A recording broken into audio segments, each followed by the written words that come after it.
I think not last time 1942 happened, we won a national championship. So.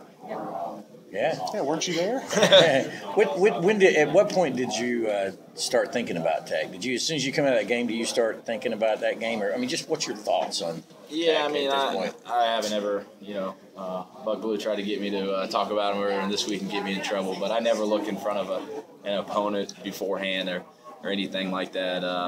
Never watched any film, no matter how big or small the opponent is. So I haven't watched any Tech film yet.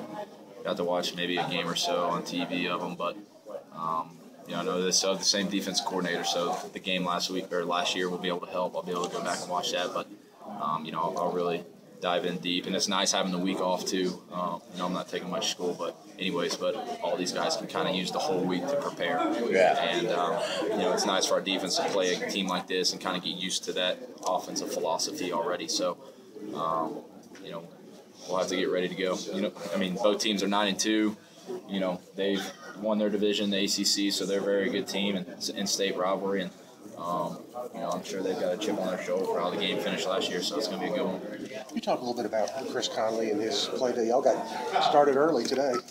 Yeah, we did. It was nice. I think we've been pushing to make more plays in the passing game, especially down the field. And like I was saying earlier, sometimes even if you don't connect on them, they still serve their purpose.